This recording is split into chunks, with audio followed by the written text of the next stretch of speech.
Heavenly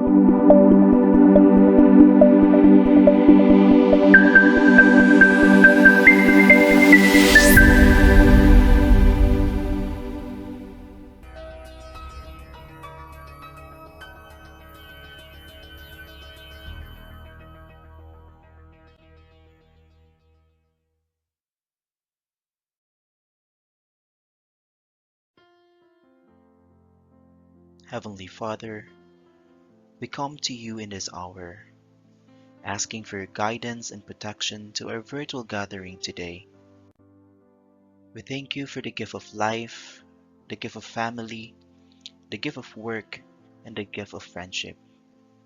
We thank you for this great opportunity to bring us together in this session as brothers and sisters. Bless the committee, the facilitator, and the attendees of this gathering. May we continue to value and appreciate the true essence and meaning of life with the help of your grace. And as we go along to our discussion today, we humbly pray that you would deepen our understanding. Lord, enlighten us and give us wisdom every day. Forgive us for our shortcomings and remind us to always be mindful of the things we do in life. We offer our life and our decisions to you, O Lord. May this gathering today create a memorable experience and a fruitful outcome. We ask this through our Lord Jesus Christ, our Redeemer and our Savior. Amen.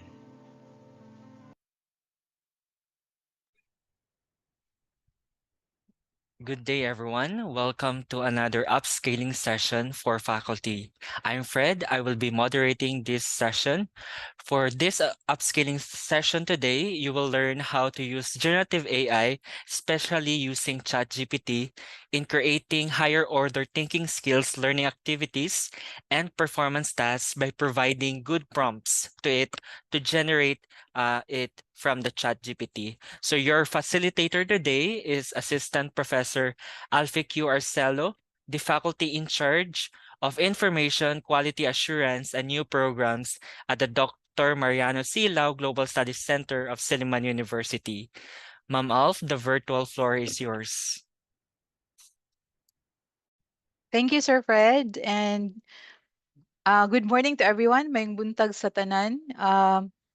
It's good to see you it's actually my first upskilling for the new year. Welcome everyone to the session on how to create HOTS activities and performance tasks. Of course with rubrics, and we're for today we'll be making use of ChatGPT. No, it's more of exploring how AI or generative AI can help us design engaging and learning experiences that we could actually offer our learners, because it should be HOTS, higher order thinking skills. No? So let's get started. Let me just share my screen.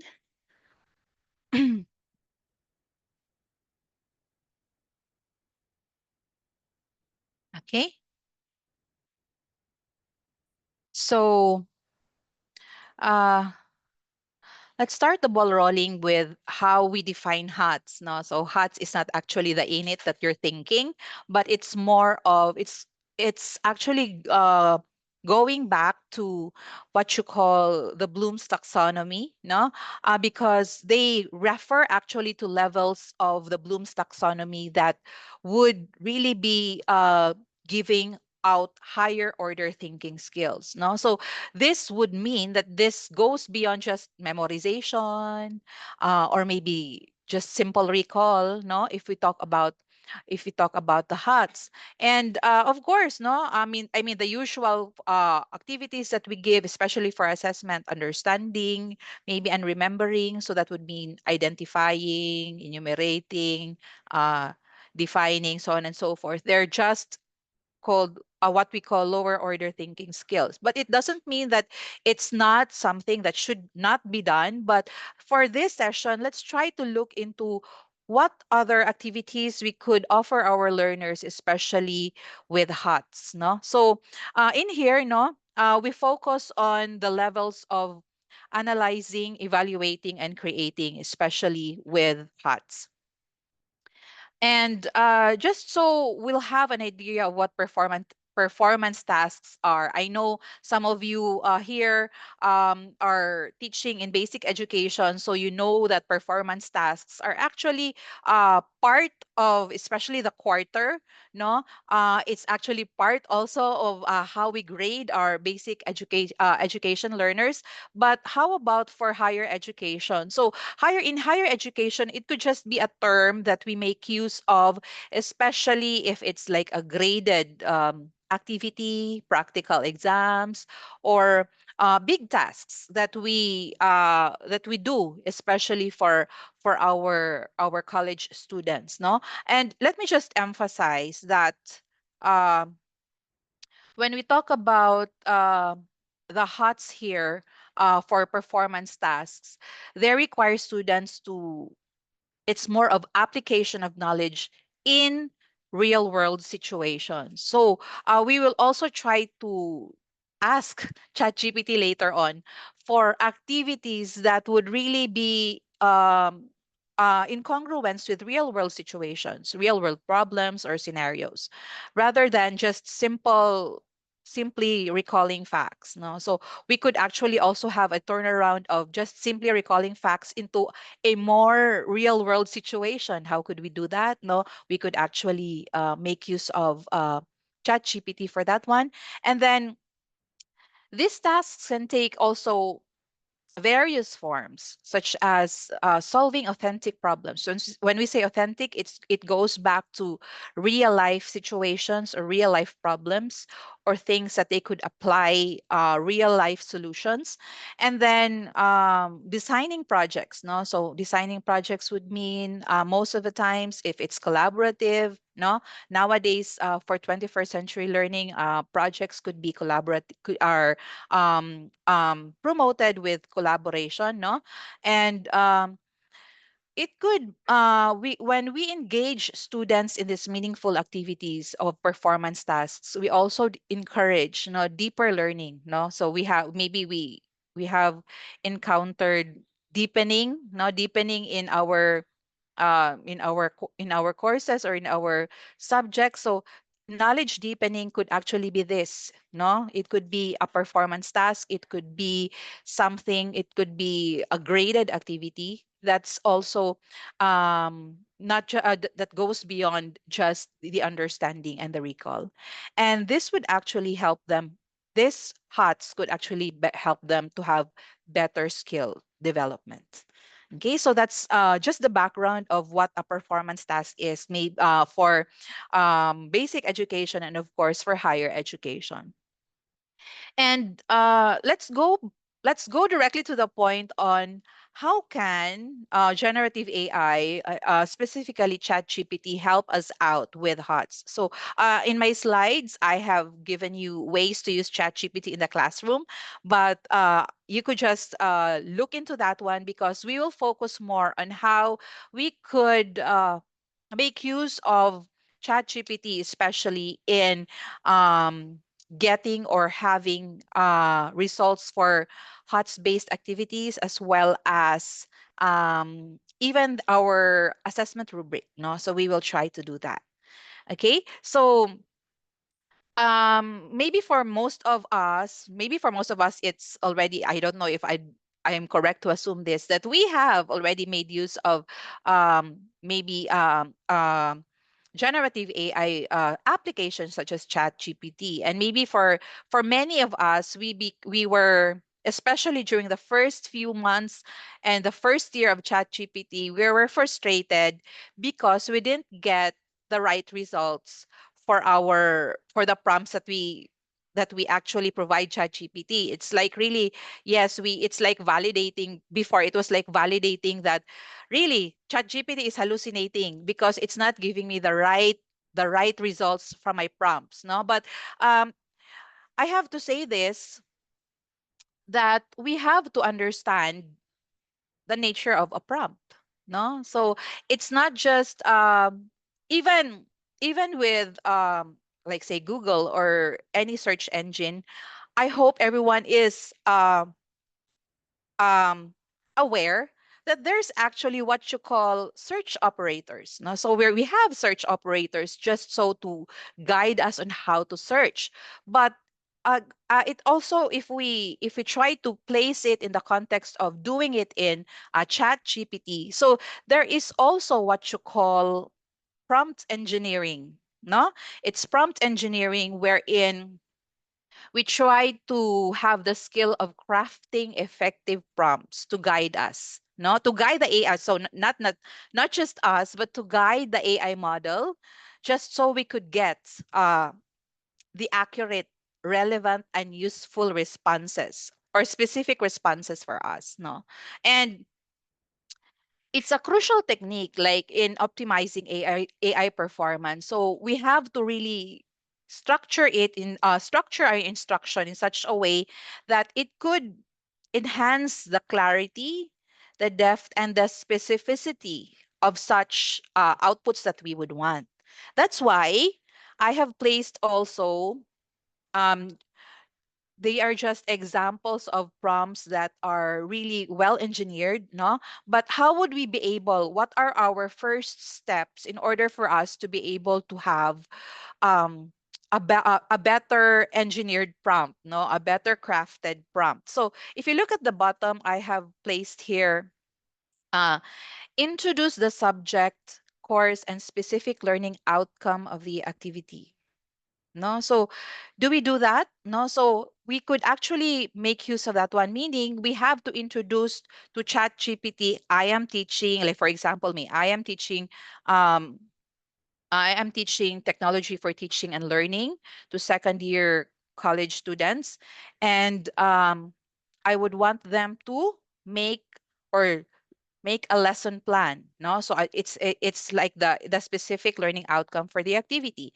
And that's the time that you have, if you have your materials with you, it's very useful also, no, so it's not just chat gpt feeding us with the information. We also have to be specific with what we feed chat gpt, no. So if you have your pdfs with you, if you have your PowerPoints with you, you could also upload that so that ChatGPT has a better understanding of what you would really need, especially for your activity.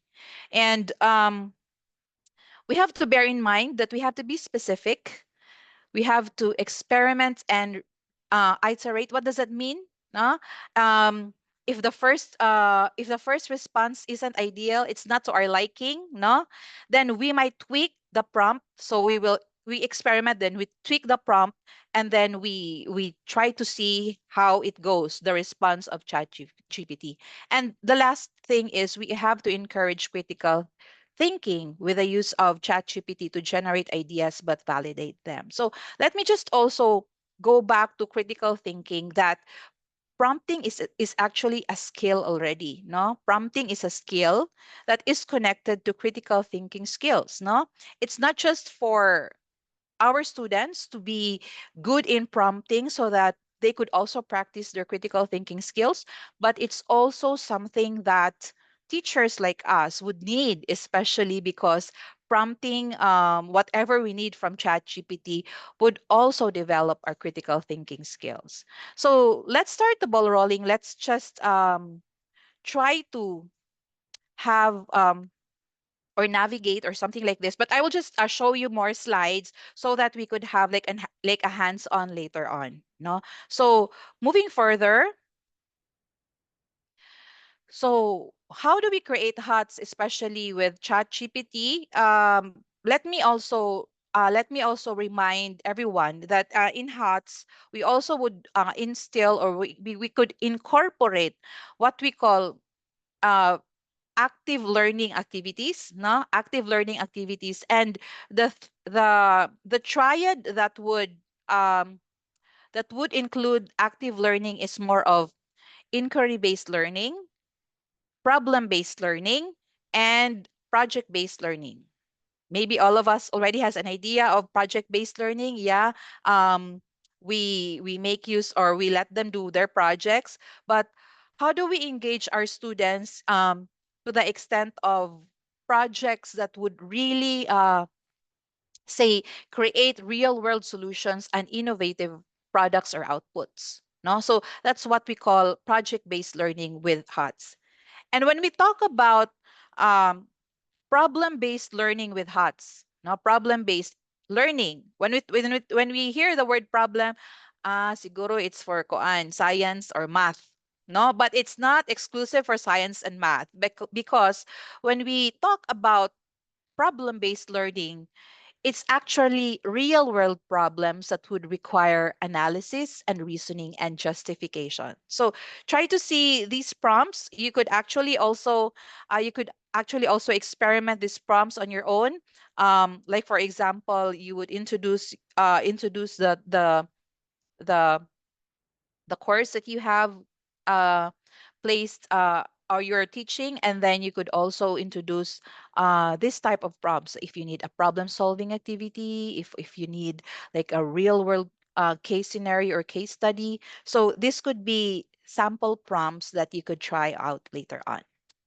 Okay, and sige, so let's move forward to performance tasks. So performance tasks are not your everyday or whatever, or whenever you have your meetings that you have performance tasks. Performance tasks are the bigger tasks. So how would you be able to also look into your prompts? No, so your prompts should be able to have or to be should possess, no, you would try to see for the first prompt, we have apply their knowledge. Apply is actually just a borderline to being a HOTS, because we start with a different with analysis or analyzing. So, but applying is already a borderline of lower order thinking skills to higher order thinking skills. So we could consider it actually as a higher order thinking skill. So there's application of knowledge to a practical way. And then we have like a debate scenario here wherein students must defend.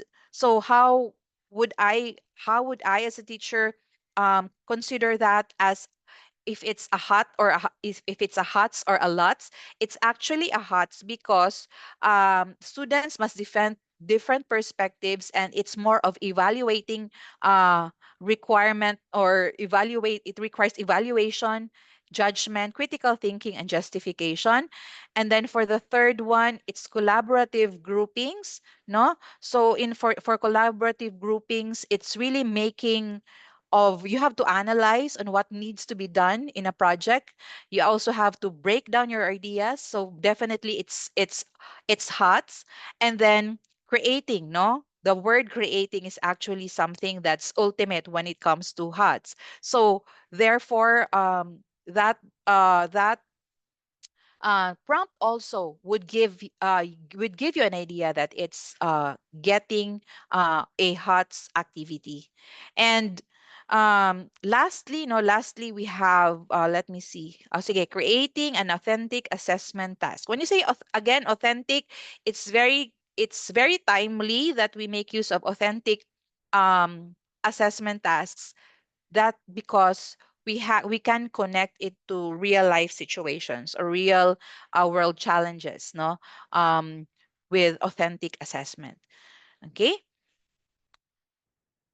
so these are some samples of, again, if we talk of performance tasks or big tasks, it would really need rubrics or our criteria for grading our students. So how does this go, no? So it's very good. In fact, because I am teaching pre-service teachers now, I really incorporate this in my syllabus, no, making of rubrics, making use of generative AI.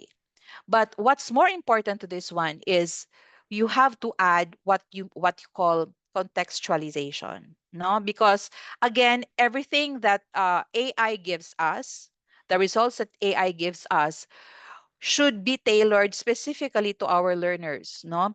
So we know our learners better than AI does. So what we do is we really have to contextualize, and that goes with our rubrics. No, our rubrics will have to have be contextualized also, and I will also have to highlight that we have to use analytic rubrics that is more or less quantitative in nature, especially in grading, because this would help us out in in grading, or at least having to prevent or lessen biases, especially if it's really specifically quantitative in nature. For example, what do you mean by quantitative in nature, ma'am?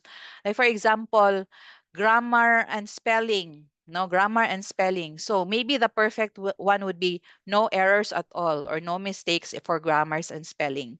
And then maybe for the second one, it will be 2 to 3 errors or mistakes for grammar and spelling. And then in the other one, it will be 5 to 6 or 4 to 6. And then maybe beyond 6 or beyond 10, then that will be another for another category. So later on, no, later on, we will try to see how we can incorporate these things.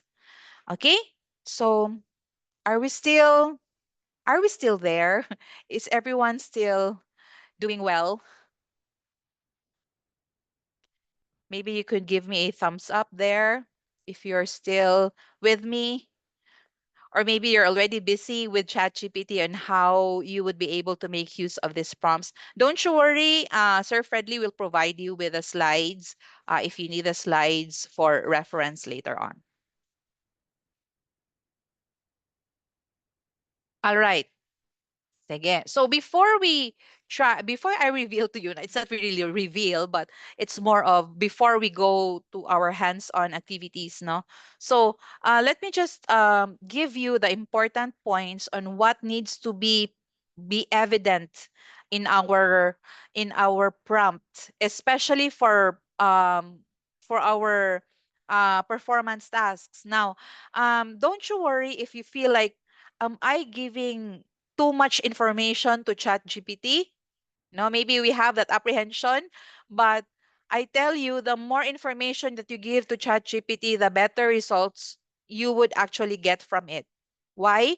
Because it could understand, or it could really connect all the things that you need for an activity, for the rubric. So again, as we go back to the other slides, you have to provide more information also to ChatGPT for this one. No, for activities. We're talking here of activities. So for sure, you have your content already. No, you have your content already that you would want ChatGPT to maybe update when it comes to activities. Okay. So in here, so the type of activity, so we can review the type of activity if it's project based, if it's inquiry based, or if it's problem based. The grade level, this is so important, no? The grade level, because you would just place, um, give me a debate activity, and then without even the say the topic, and without the grade or the year level, no? So that's very important, so that ChatGPT could also customize in such a way that it's conducive for that grade level or year level. And then our learning outcomes and performance standards. Okay, so here, so it the prompt should also possess this. What does this mean? No, what does this mean? So, learning outcomes and performance standards. So, we go back for college professors, we go back to our syllabus. What do we need to achieve for this uh, performance task or this big task? No, so we go back to our learning outcomes. If we are just talking of activities, small activities, then we could actually also make use of specific learning outcomes or our objectives, topic objectives. So we could make use of that one. No, and we always have to go back to Bloom's specific HOTS skills. No, so we should also be conscious of um, the the say verbs on that would really um, bring out the HOTS skills in an activity. So analyzing, evaluating, and creating. We could actually also refer to ChatGPT if our activity, especially if we have already an activity, we could also ask ChatGPT to um, verify for us if our activity is really a HOTS activity. And then this is something that's personal, collaboration and technology integration. But knowing the 21st century type of education, no, this is already essential also, collaboration and technology integration. It doesn't mean that you have to uh, let the students use technology through and through, no, with your project, but um, maybe instill or integrate two, three, or maybe just two technologies that could be part of the performance task, or that could be part of um, the big task. And more importantly, so this is actually, it's not anymore something that is voluntary, or say it's up to the teacher, but this is very important. A rubric or a criteria is very important for you to grade. No, it's not anymore just based on judgment, or maybe based on the bias that you have for the student. No, but a rubric is really essential, especially for graded activities, and especially for uh, performance tasks.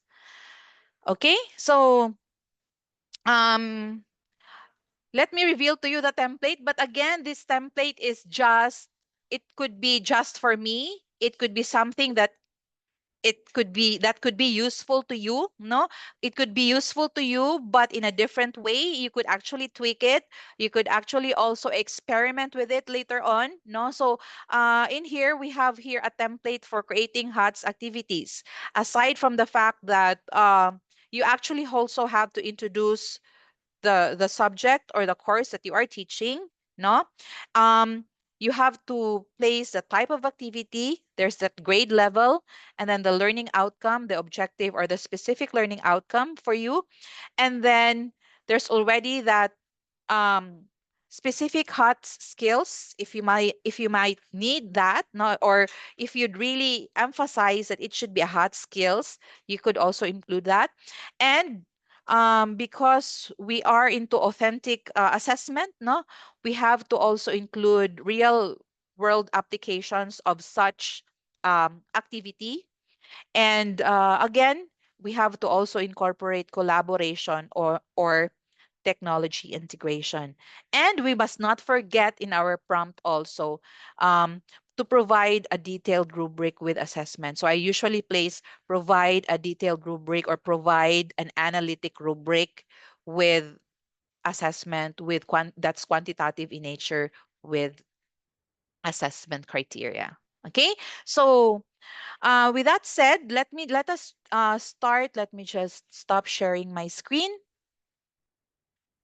Let's try to uh, let's try to see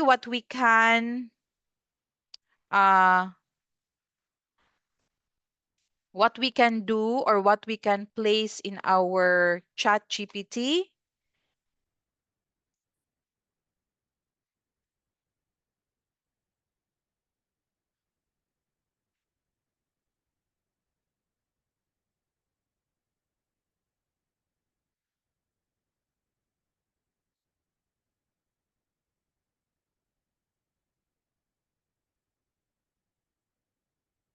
Okay, so kindly give me a thumbs up if I have shared correctly the,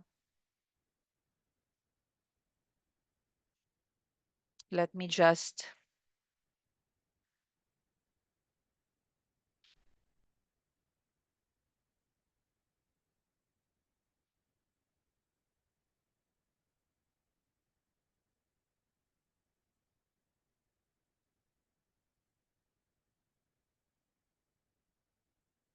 okay. Sir Fredley was asking me if I could zoom it. Is it better?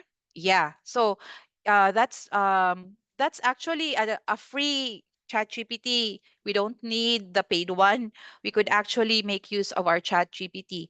By the way, this is not part of our supposed um, session, but you have also to introduce or give your, you could actually also customize your account in such a way that ChatGPT knows you, what you're teaching, your background. So just so as to ChatGPT will also tailor uh, the its results and outputs to you. If you don't like, because you always hear of delve, empower, harness from ChatGPT, you could also tell ChatGPT, please don't make use of these words. No, so you could be very specific to ChatGPT.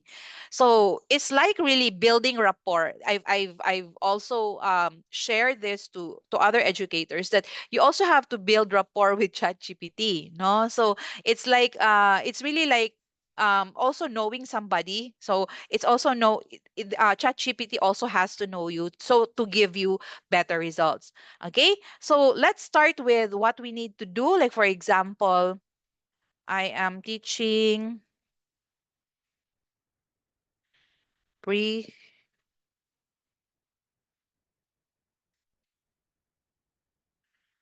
pre-service teachers in the course technology for teaching and learning. Like for example, and learning. So I have already introduced the course to to to ChatGPT, and the activity or the specific for this topic. So let me just because like for our topic we have active learning. It's more of active learning. So it's more of making an activity and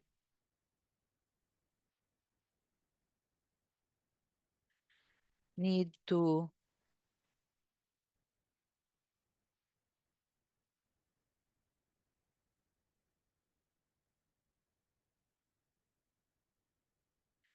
no the students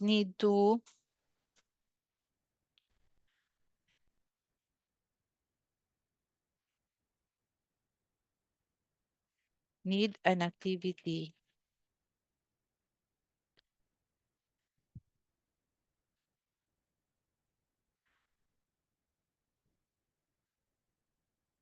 inquiry based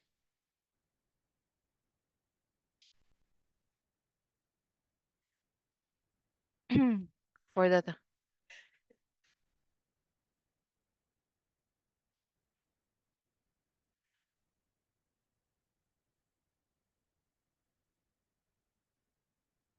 So we could actually already ask ChatGPT to create an inquiry based learning activity for the topic active learning. So our topic is active learning that promotes student discussion and critical thinking. Where did I get the prompt? I actually got it from the slides that I have shown you earlier. No, so I just changed the topic and of course the learning outcome or the specific learning outcome for the activity. So let's try to see what Chat GPT will give us.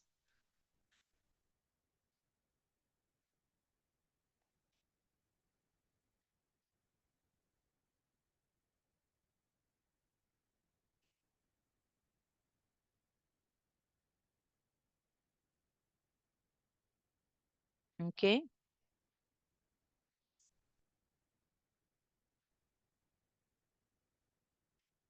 Okay. So if you are, what's good about ChatGPT now is it's also asking you questions. Would you like any modifications? So I'd say this activity is good for 2 hours.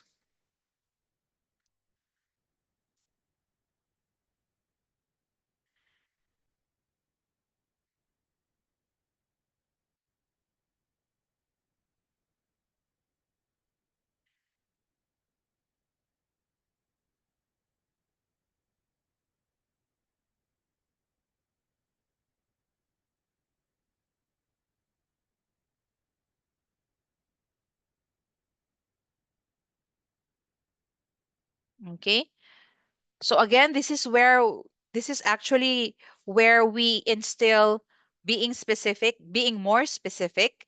We could also experiment and iterate, meaning we need to tweak because we forgot to place maybe an element during the first prompt. So we could actually make a follow up, no? So things like that. So let's try to see.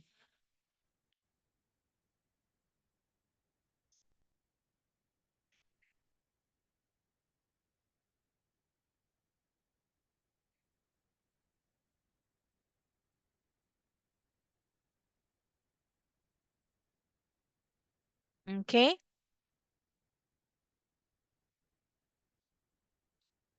Okay. So it could be something that you already are maybe you are already content with, no? So you're contented with the answer, but but again, you really have to be you have to contextualize. It's not just a copy paste thing, no?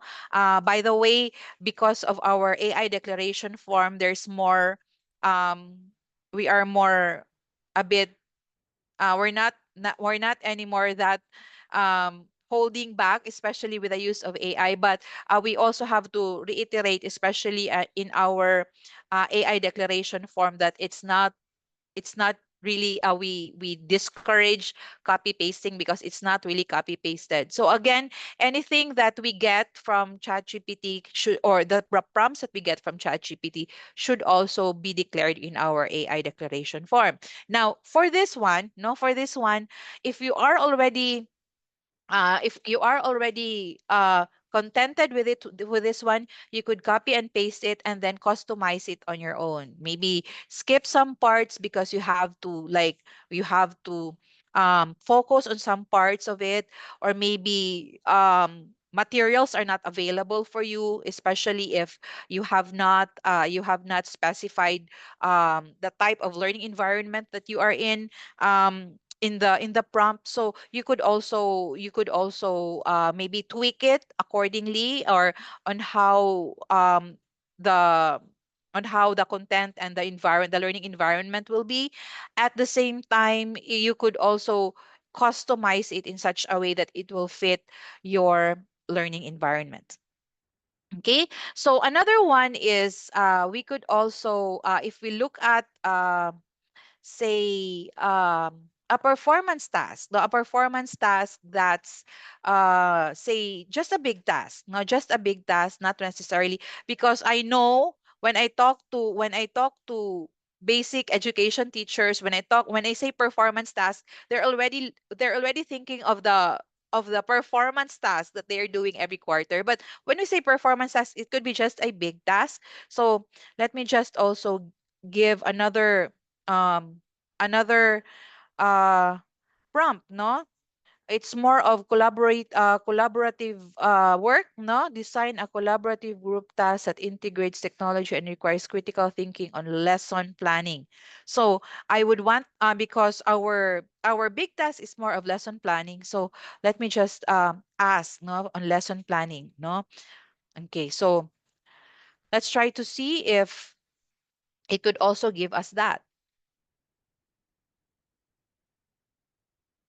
So because ChatGPT already has an idea that the class goes on for like 2 hours, so ChatGPT also has already given us the estimate number of minutes that this particular mini activity could be done for the whole activity. Okay, so things like that. And would this fit well into your course? So it's asking you, so let me know if you need adjustments. So if you really need adjustments, you could actually have that.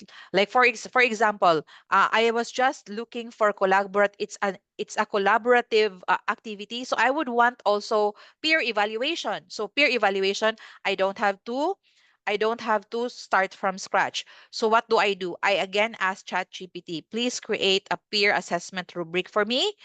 So let me also place this, no? So um I would just want ChatGPT to create a peer assessment rubric. So for evaluating group collaboration. Now, this is important, and and you'd say, that would be too much because you will be checking, but really, no, I have been making use of peer evaluation, especially for we have service learning activities in my class, collaborative work also, or collaborative projects also. I always incorporate peer evaluation for my students. Okay, so with that one, let's try to see if it will give us. So there you go, no? If you look at it, ChatGPT will really give us a table already. So imagine if we still have to start from scratch in making the rubrics. No, it's not anymore practical to do that. We have to think smart. Anyway, we could actually still contextualize or customize what ChatGPT is giving us. If we need more, we could always contextualize it. That's our job, no? That's our job as teachers, to customize it or to tailor it specifically for the activity that we have, no? So it's it's it's giving us that, no? And then it's also giving us the scoring. Each student rates their peers on a scale of 1 to 4, no? So most of the times I do this with Google Forms, so I don't need to just to print, no? I do this with Google Forms also with my students. So we really have that. I know that like um yeah, I saw Miss Lisa, Ma'am Lisa there, no? So I know that she has been doing this as well because of empowerment technologies. We have what you call peer evaluation also. So it's really important to have this kind of support, no? I mean, this rubric, no, or this yes, assessment rubric is actually a support, especially if we have um well crafted and well detailed uh task instructions, or performance tasks, instructions or activities, no? So we should always make sure that we we have the rubrics with us. So this time it won't be that hard for you to be able to make use of the rubrics. And if you'd really want to incorporate this also, the rubrics, so that it would be easier for you to grade the students, you could incorporate. So this is actually segue, no? Segue.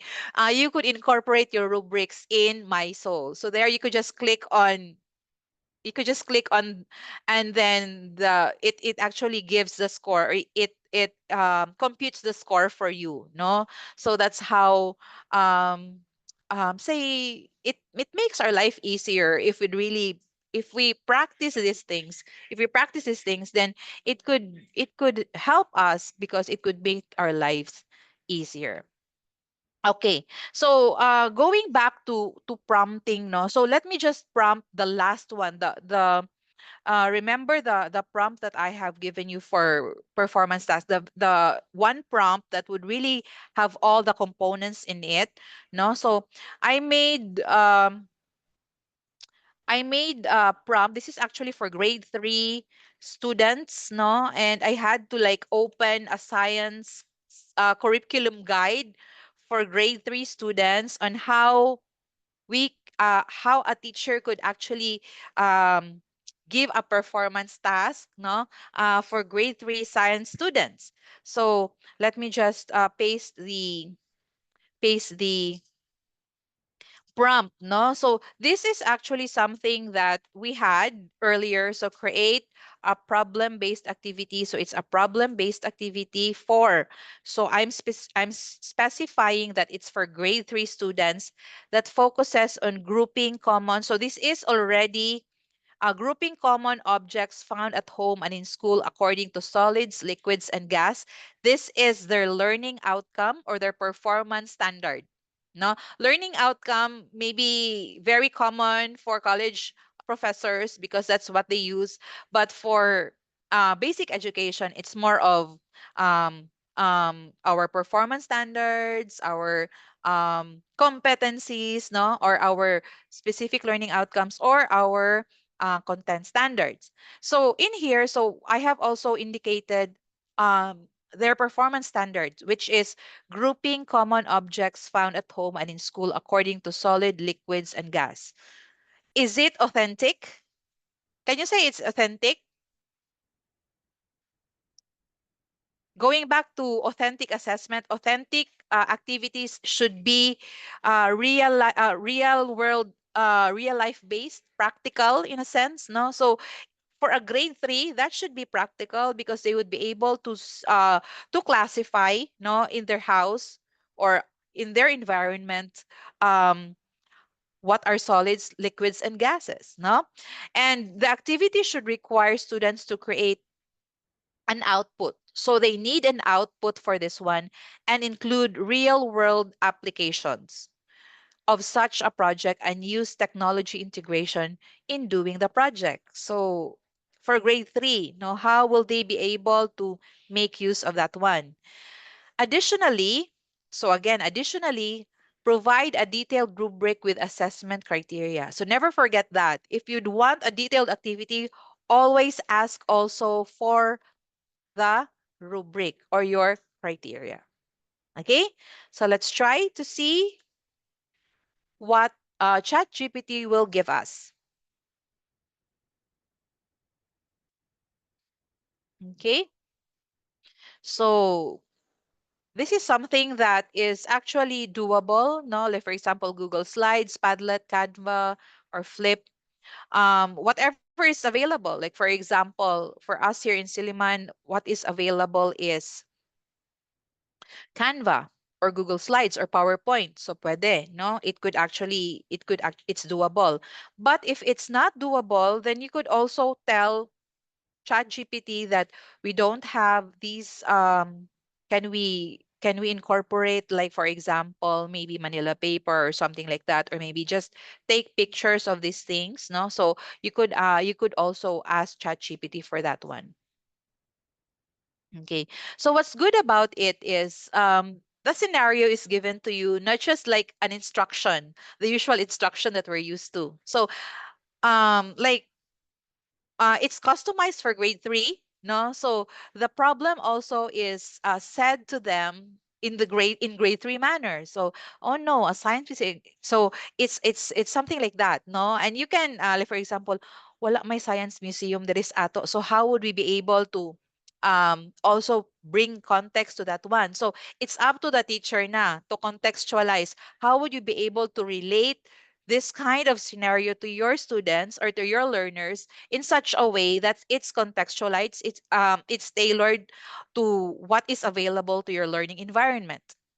Okay, and then of course you can already they are already given they're already giving the steps, no?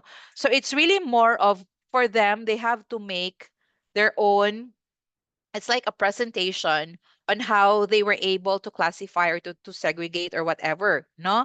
And um it would also mean they have to apply and reflect, no? And at the same time, no, it will also give them, or you are given as a teacher how to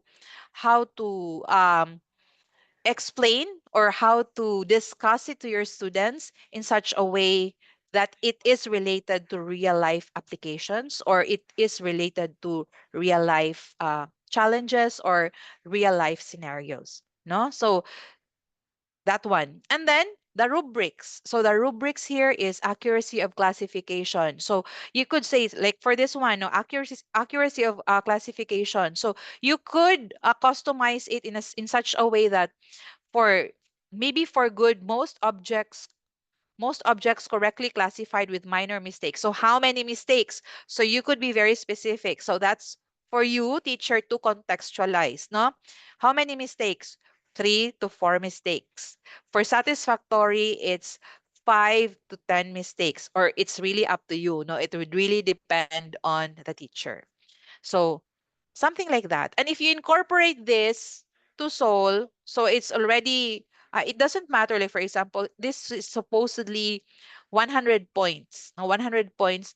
the in our VC, it could automatically also, even if you just have like 1, 2, 3, 4 points, it could automatically convert and compute the the score in such a way that it will have that 100 points for you, no? So if you have that kind of grading, no? So there. So maybe it's time for us to actually do it ourselves. Can we?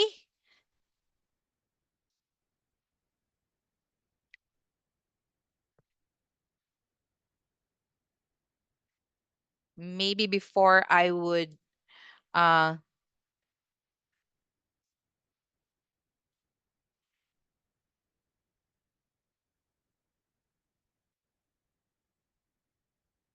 okay. So do we have our gadgets with us so that we could actually try, no? So I will be flashing to you the uh the prompt template, and then maybe we could maybe we could also try to place that in our gadgets to see if um we it's a result that we actually would want. So let me share to everyone.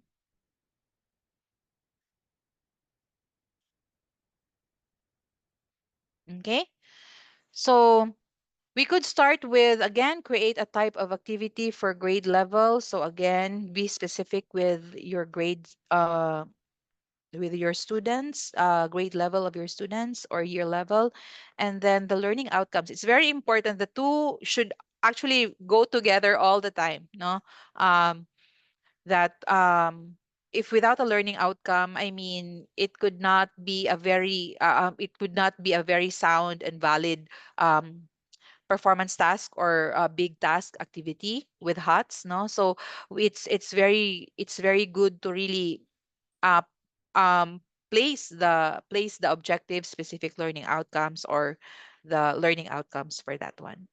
And this is supposed to be maybe you could just have this screenshot or something, and then we have we're supposed to have this activity so that we could share at the end, but nevertheless, we could actually also do it on our own. If you'd want to share, then you could share later on. um,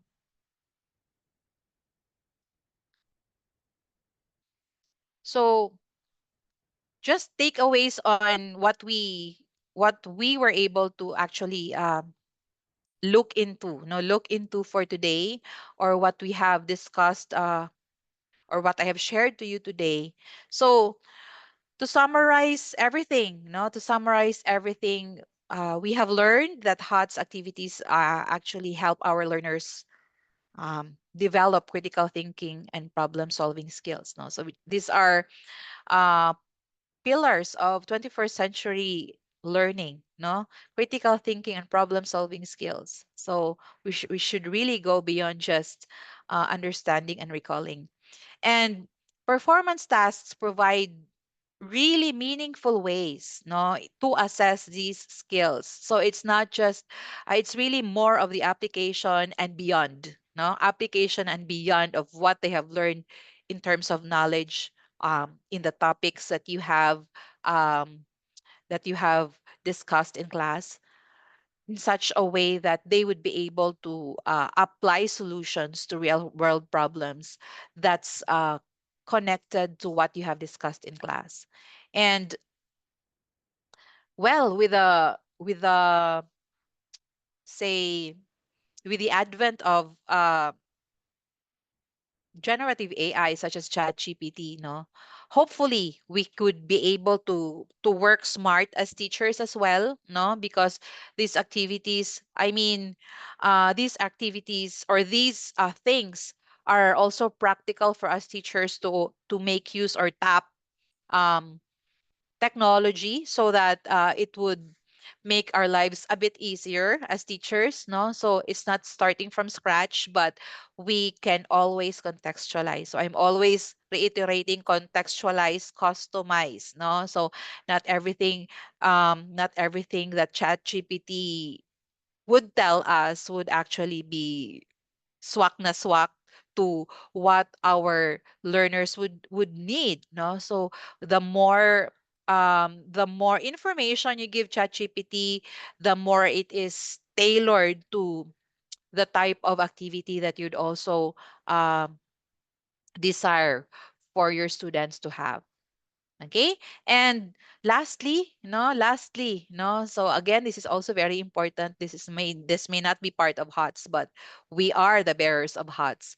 So making our work as educators more efficient, hopefully, with the use of these generative AI tools. No, it should not be something that we find difficult to do, or maybe it makes it harder for us, so it's not anymore something that makes us efficient. So as teachers, we must be able to have we must be able to have the skills also to do this, so that we could refine, no, and adapt AI generated content to ensure effectiveness also in our part, no, again, to ensure effectiveness in our part. I am sure that um in one for these activities, many of you are very much interested, especially with how AI could be used, especially in a class or in maybe activities. And I am very happy that you are here, so that you would also know that you could also possess, no, the skills also of um you could develop also the skills of uh prompting, no, in such a way that it could give you better results. I think there is. Okay. Yes, ma'am. I think Ma'am Evelyn is asking this, as you have an AI declaration form that teachers can attach to the syllabus. And yes, we have our own declaration form, no, AI declaration form, and in all, it can be used in all documents, no. So in all documents, like for example, like in our syllabus, we have our references, right? So in our syllabus, if you have references, but we cannot make again ChatGPT as a reference, but we could always attach our AI declaration form. Yes, you could also attach that one, ma'am, in our syllabus. Other questions before anyone would want to share, by the way, would want to share how it went with them if you have been doing this? Anyone would want to share? Don't you worry, Sir Fredley will be sharing to you the PDF, so that at least, no, from this point onwards, you will have like a template. So I will use this one, and maybe develop your own prompting skills from there, no, like, oh, I have this one, and then I could always do the follow up, I could always do the experimentation and iteration with ChatGPT, no. So this could be a positive a positive trigger for you in making use of uh, ChatGPT. Do we have concerns? Any concerns? Questions?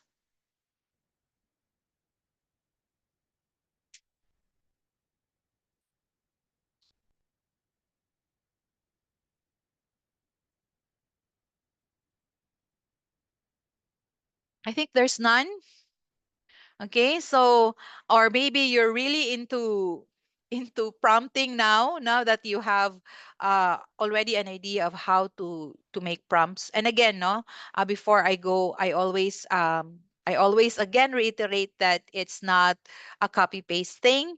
It's something that you should always contextualize and um, tailor according to your students' needs. With that said, so thank you very much and good morning to everyone.